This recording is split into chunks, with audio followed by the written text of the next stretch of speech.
Okay, good morning, students. In this topic, I am going to discuss about the introduction part of the structures. Structure होते क्या हैं, कैसे उनको define किया जाता है और उनका use क्या है.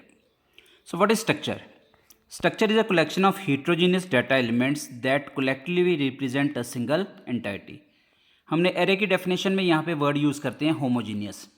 Reason being कि in case of array, all the elements they are of the same data type. यहाँ पे हमने वर्ड यूज़ किया हेट्रोजीनियस. दिस मीन्स के स्ट्रक्चर के जो एलिमेंट्स होंगे वो अलग अलग डाटा टाइप के हो सकते हैं और वो सारे मिलके एक सिंगल एंटाइटी को रिप्रेजेंट करेंगे. So let us take an example to understand this concept. मान लीजिए मैंने एक स्टूडेंट का रिकॉर्ड रिप्रेजेंट करना है. अब स्टूडेंट के रिकॉर्ड में एक सिंगल चीज़ नहीं होती, कलेक्शन ऑफ एंटाइटीज़ होती हैं. ठीक, कलेक्शन ऑफ आइटम्स होती हैं जो कि एक सिंगल स्टूडेंट के रिकॉर्ड को रिप्रेजेंट करती हैं.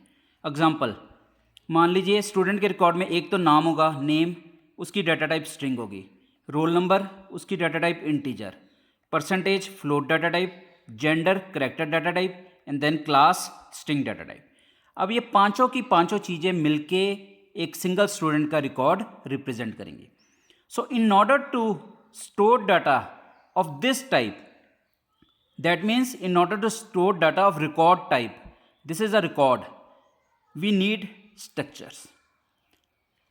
So the question now is how to define a structure. So सबसे पहले हम structure को define कैसे करना है ये देखेंगे. So defining structure data type. You know that structure is a derived data type. हम इस data type को खुद define करते हैं और हम खुद बताएंगे कि इस structure में क्या क्या आएगा. So here is a example. This is the keyword. हम शुरुआत करेंगे struct से, फॉलोड बाय कोई भी नाम रखा जाएगा. जो स्ट्रक्चर आप डिफाइन कर रहे हैं उसका कोई नाम रखेंगे हम, क्योंकि ये स्ट्रक्चर हम स्टूडेंट्स के बारे में स्टोर करेंगे डाटा. सो इसका नाम मैंने स्टूडेंट रख लिया. Starting bracket of this structure definition.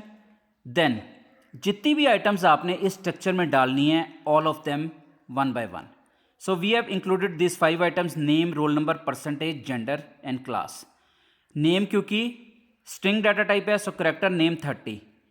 Roll number is integer type, percentage is float type, gender is character type and class is again string data type. So here we close the bracket of defining the structure and following by semicolon. So basically now whenever I will declare a variable of this data type, यानी struct student data type का जब मैं variable declare करूँगा तो उस variable में single value store नहीं होगी, उसमें अलग अलग value store होंगी, जिसमें एक होगा name जिसकी मैक्सिमम लेंथ 30 हो सकती है, एक होगा रोल नंबर जो कि इंटीजर डाटा टाइप का होगा, एक होगा परसेंटेज जो फ्लोट डाटा टाइप का होगा, gender character data type and class that will be of data type char. Sorry, here it should be written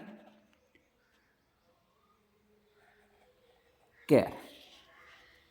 so now अब जब हमने इस स्ट्रक्चर डाटा टाइप को यूज़ करना है, सबसे पहले हमने क्या करना है, इसके वेरिएबल्स को डिक्लेयर करना है. जैसे अगर इंटीजर डाटा टाइप को यूज़ करना हो तो in that case first we declare a variable of integer data type. Same way this is now a new data type जो हमने खुद डिफाइन की है. सो इसको जब यूज़ करना है, first we will declare variables of this data type. Variables कैसे डिक्लेयर करने हैं? There are 2 ways out. एक तरीका तो ये है कि जहाँ पे हमने ये स्ट्रक्चर डेफिनेशन दी है, इस सेमीकोलन से पहले यहाँ पे हम वेरिएबल्स की लिस्ट लिख लें. फॉर एग्जाम्पल, मान लीजिए मैंने प्रोग्राम में 2 स्टूडेंट्स का रिकॉर्ड एंटर करना है, तो यहाँ पे मैं 2 वेरिएबल्स डिक्लेयर कर दूंगा, S1, S2, फिर ये सेमीकोलन आएगा. यहाँ एक दूसरा तरीका होता है कि आप यहाँ पे सिर्फ स्ट्रक्चर स्टूडेंट डिफाइन कीजिए, उसके बाद जब वेरिएबल्स डिक्लेयर करने हैं तो फिर से लिख लीजिए struct student S1, S2 semicolon. सो ये S1, S2 इस जगह पे भी आ सकता है, या आप सेपरेटली लिख सकते हैं स्ट्रक्ट स्टूडेंट, ये डाटा टाइप का नाम हो गया, followed by variables name S1, S2. So in the next lecture about structures I will discuss a detailed example of how you can use structures, and we will take the example of this student structure only. Thank you very much.